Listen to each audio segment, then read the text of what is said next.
Jack Wayne is from the South Puget Sound Woodturners, I believe. No? Uh-oh, that's what we have in our newsletter. Seattle Woodturners. Seattle Woodturners. Oh, I'm sorry. I was quoting our newsletter. He's from Seattle Woodturners. He's been around for a long time, but he hasn't visited our club for quite a while. He's going to make a winged bowl tonight. And Valerie brought her Harry Potter wand, so maybe we can make it fly after the... Maybe not. Maybe we better not. He has quite a history, and he's very, very active in teaching and turning these days, but I'm going to let him tell you about that because he has a marvelous website, teaches a lot of classes at his studio, so I'm going to turn it over to Jack and let him tell you about it, okay? Okay, I'm good. Oh, by the way, if you know him really well, you can call him Captain Jack. Oh. I have a mic. Oh.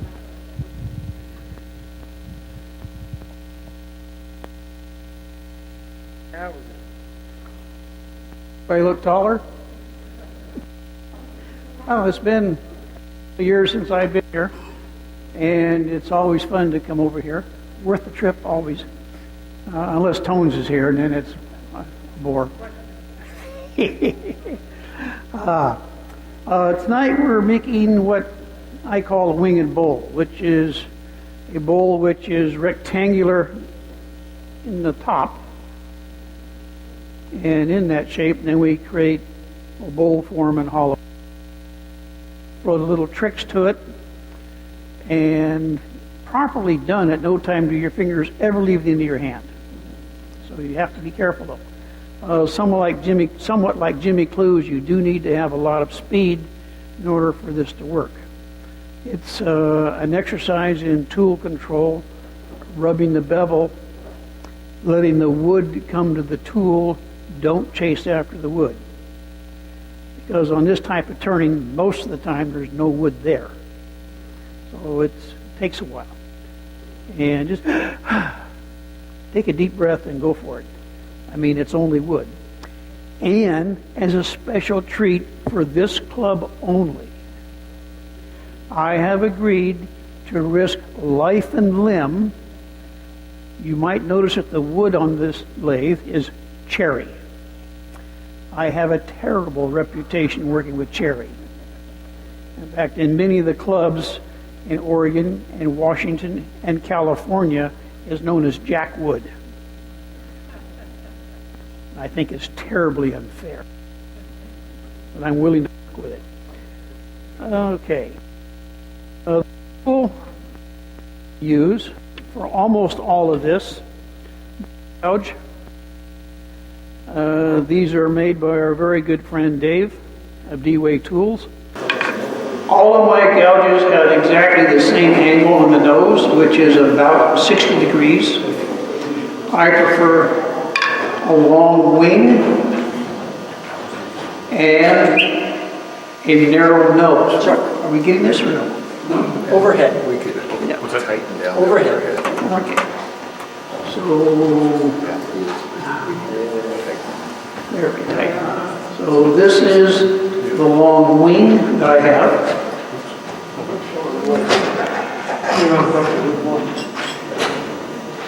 It'd be better contrast over the woods.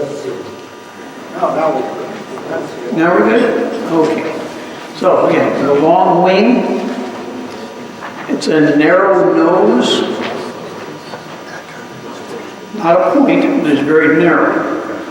And I have found, with the way I like to turn, it makes it very easy to start cuts in difficult wood. In my experience with regular sized gouges with the nose about the same width as the flute, on occasion the gouge wants to kind of skate or skip and bounce. With a narrow nose like this, there's hardly any tool engaged in the wood when you start, and it just slips in. It's nice, sweet, easy. Again, angle of the nose is about 60 degrees. And if you're a tool fanatic and interested in angles and gout and everything, it doesn't matter if it's 58 or 63. You've got some latitude there. But this is what angle works for me, and it may or may not for you. I use a jig system to sharpen. It takes me 5 seconds to put an edge on a tool, and you can literally shave with it. So enough on that. Because this is sort of a lightweight lathe, we're going to start at about 400 RPM. Mr. Sam is going to catch anything that comes off the lathe, so we're in good shape. Oh, wrong button. Yeah. My glasses are special polycarbonate, so they're in effect safety glasses. Let me see if I can get a little more speed out of it. Whee! Okay, first thing I'm going to do is reduce some of this mass. And in effect, I'm going to remove most of this, and we're going to end up with, maybe 3/8 to 1/4 inch here, and form a nice, graceful curve. Of course, that's the plan. We always have to understand that sometimes you have to change the plan, but that's part of the game. Okay, we ready, Tones? Here we go. Oh, my hand is on top of the tool. My forearm is on the tool rest. The tool is on my hip. So I want leverage because there's a lot of shock to the tool because it goes, again, from cutting the wood to nothing, and then all of a sudden the wood slams into the tool again. So you've got to have good control of the tool. I try to make sure that the bevel is pointing straight across the lathe. So I'm going to get a fairly nice cut. And it is cherry. And because it's cherry, it's already started to challenge me, but that's okay. It's only cherry and it's not mine. And it grows on trees, so it's okay to waste it. And the little wooden knob just came off. Okay. It's always a good idea to use your tailstock and live center whenever possible. I'm going to come back in, pick up the cut again.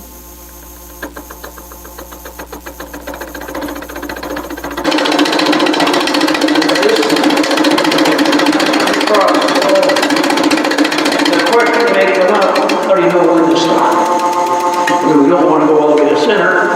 So you can see, if you look in from this end, the ghost image, and that shows where we have wood all the way around, and that's where you want to stop. Just come in like this.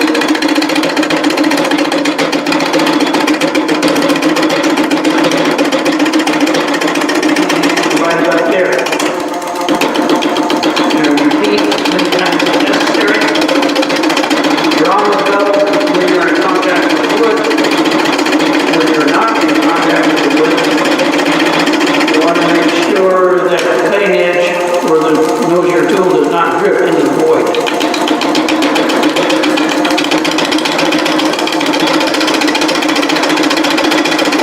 With the long leaves that I have on my tool, sometimes if the wood will permit, I can take off a shaving that's 3/4 of an inch wide. So I can take off shavings that wide. And because of the D-Way tool, you don't have to sharpen very often either, which is always a bonus.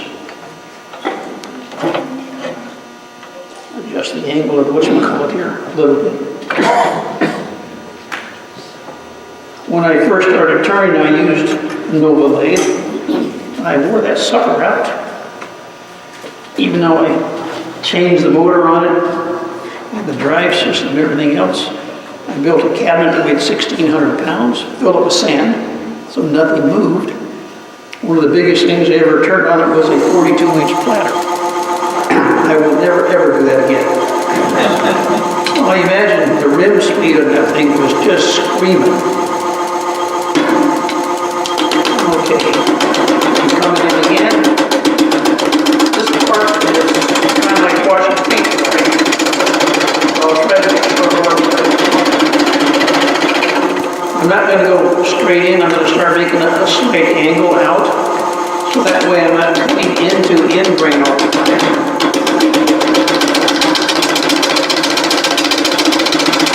There's a lot of shock that they make the tools kind of bounce around a little bit.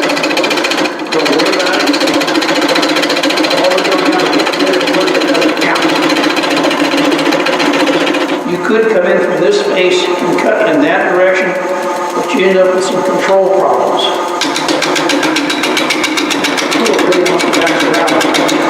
So it's much easier just to still come out here and go in. You do have to frequently adjust your tool rest.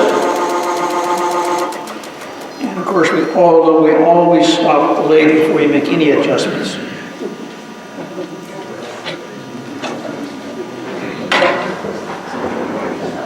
Always give it a turn by hand to make sure that you don't take the edge off your freshly sharpened tool rest.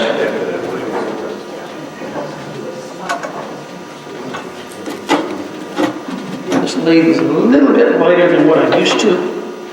I have a big Powermatic that I've added blade to and extension and everything because I'm too lazy to take the tailstock off for long things. But the extra mass makes a big difference when you're turning.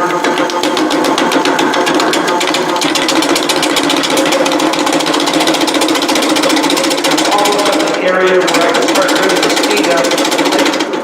I'll make everything much quicker.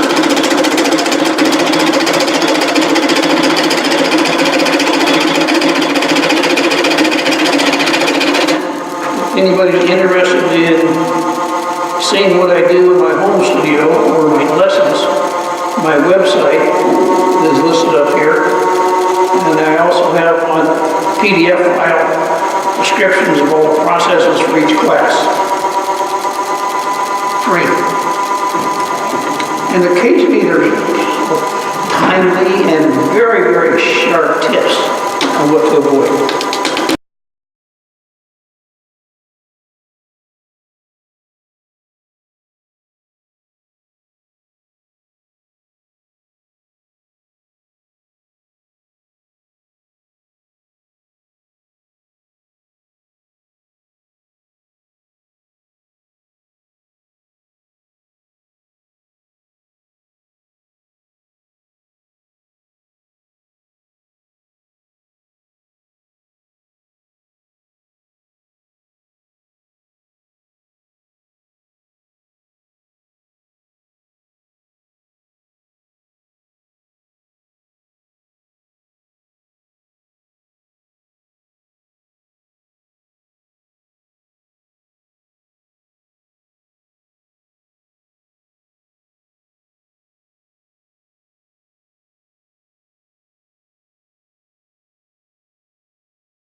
big piece of cherry I brought tonight from our pipe.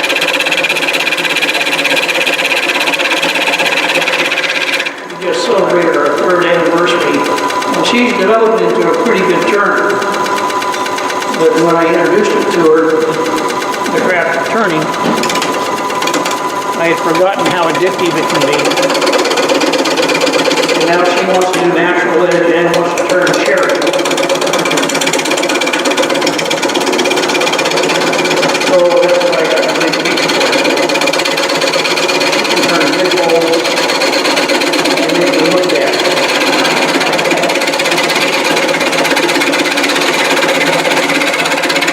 Kind of cleaning up the bottom right now.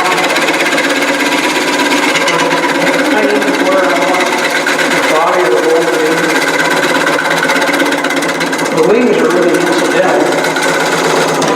The only tricky part about the wings is when you go to make them thin, they do have a tendency to want to flutter a little, which can be exciting if you're not ready.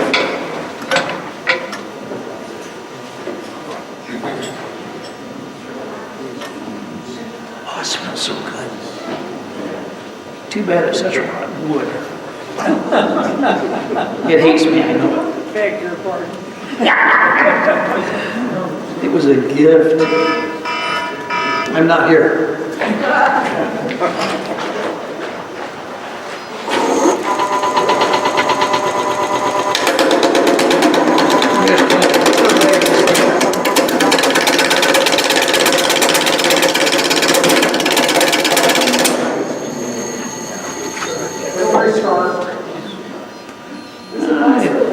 I think I've overloaded it a little bit. Let's see if it'll start up. So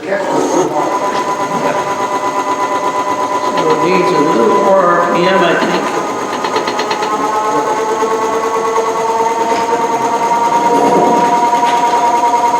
More RPM means more voltage, which is more power.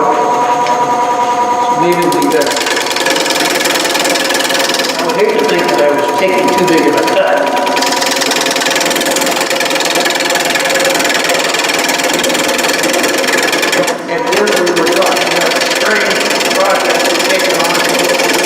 I do commission work. One of the strangest I ever did, I had a woman ask me if I could make chopsticks. I said, sure. I mean, how hard can that be, right? Well, then she described what they were. They were 7 feet long. I made her a ridiculous bid, and she snapped it up, which meant I didn't charge enough. At that time I was using a Nova. I bought 2 extension units and borrowed 2 more in order to get the 7-foot length. Went all the way to the wall in my garage. And I couldn't, that was it. And the tailstock was on only about half the end of it, so I was done. But it was long enough. Anyway, I made these chopsticks for her. And I'm kind of curious, what's she going to do with these things?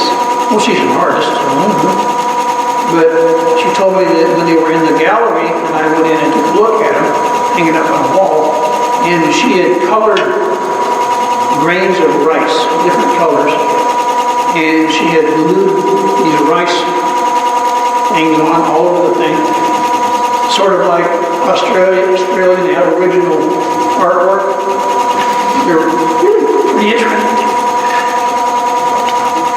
And I looked at the price and went, that's going to be a robot. 15 grand. It was gone by the end of the week. I really didn't charge enough. But she never came back.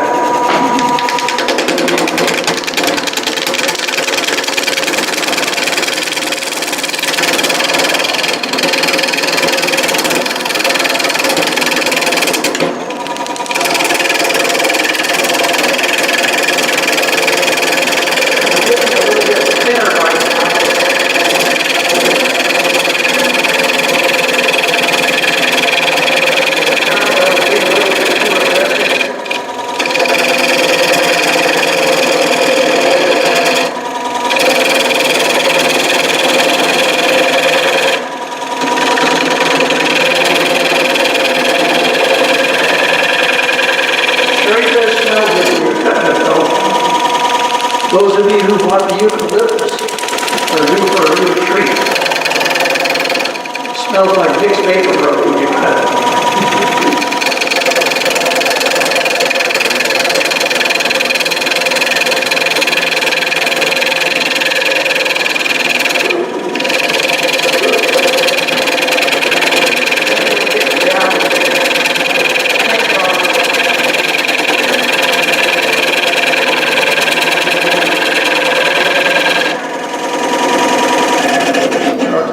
Is about 1.25 inches, so we'll need to take off another inch. It's coming along. Is there anything you can suggest that we think about with proportions if we want to start small, work our way up or something like this? Well, I found the smaller ones are more difficult to work with. Really? So start with big, you've got a larger pallet. Granted, you're taking off more wood, but there's more room to correct any hoopses. Generally, when I'm doing these, I like the length to be probably 2 times or maybe 3 times whatever the width is. The height is an artistic decision. If you do them like Jimmy Clues, they're long, and the width is maybe 1/3 to 1/4, whatever the length is, but the depth of the bowl is down to maybe 1/4, whatever the length is. So his are long wings, sometimes they're straight or curved. Just a small bowl on the bottom, usually round bottom, which is cool. These are usually made so they can sit upright, they elevate a little bit. They're a little bit more useful as opposed to artistic.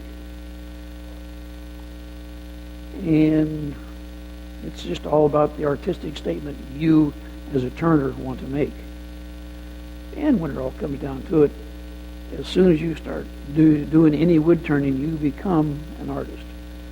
Either a good one or a poor one, but you're still an artist because you're taking a medium and you're expressing, putting your vision into the wood. The wood doesn't just tell you, I want to be this work. That's a fantasy. But as you remove the wood, and you who have turned a while would, I hope, agree, you discover the grain patterns, the colors, the character of the wood, and it becomes a real joy because every time you look at a tree, you look at it differently than if you'd never turned before. You think, I wonder what's inside of that. I wonder if they'll let me take it down. I do that often. And I've scored some really good wood just by being attentive, using your increased senses you acquire when you become a turner. You can hear a chainsaw from 5 miles away. You learn to look at the bark on a tree, and you have a sense, is it figured? Is it quilted? Is it fiddleback? Is it straight grain? And if you recognize species, you know if you can expect color in it or not. So it's really a mind-expanding developmental process where you really learn more. I consider myself a craftsman, not an artist. There are those in this audience who are artists. You have visions that I don't have. But I admire what you do, and I hope you appreciate what I do. Because I've noticed by going to many of the symposiums, many of the so-called artists are lousy turners. They're great sanders or painters, carvers, but as them, and they do a lousy job of it. But the turning for those people it's not important. And I think for a craftsman, the turning is the important part. But that's just my view. Enough of the philosophizing. Oh, we're getting down to it. We might even get this done by tonight or tomorrow.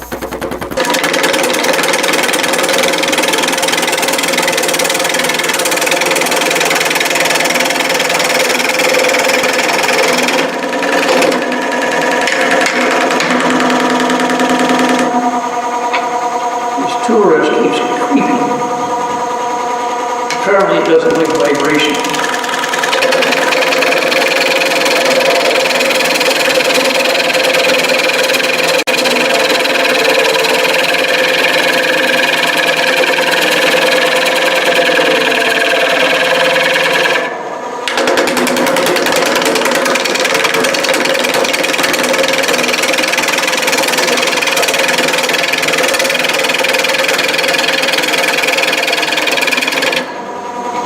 Can I bring the speed up anymore?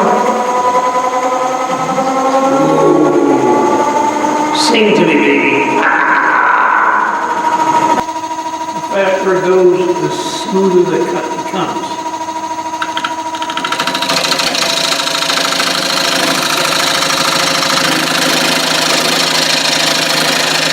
I'm getting a lot of dust, and mostly that's because I'm cutting the end grain twice each revolution.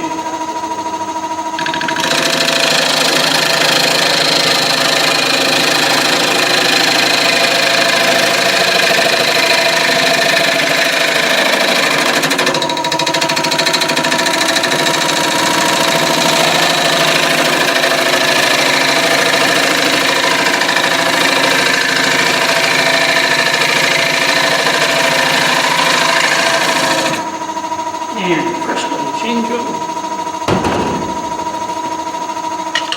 A freshly sharpened tool in less than 5 seconds. How about that?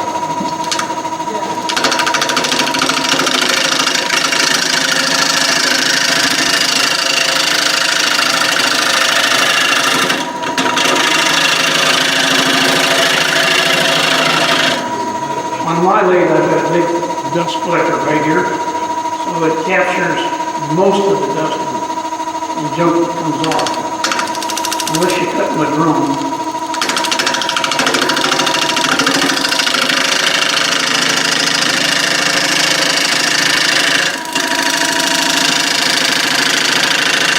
Right now we're 800 RPM. I'm about to the point, I think, because this rim is now about 5/8, 3/4 of an inch thick. I'm going to start working at reducing its thickness. But I'm going to go down in 1-inch increments. That is, this top area, I'm going to go down maybe an inch to whatever I decide I want the thickness to be. Then come back and do the next inch. You can't go back, because further I go down, this end is going to start to vibrate and quiver a little bit. That can be exciting when you try to go back. And usually it makes a lot of noise. Yeah, Tones has been, of course, I have never had that problem. Except with church.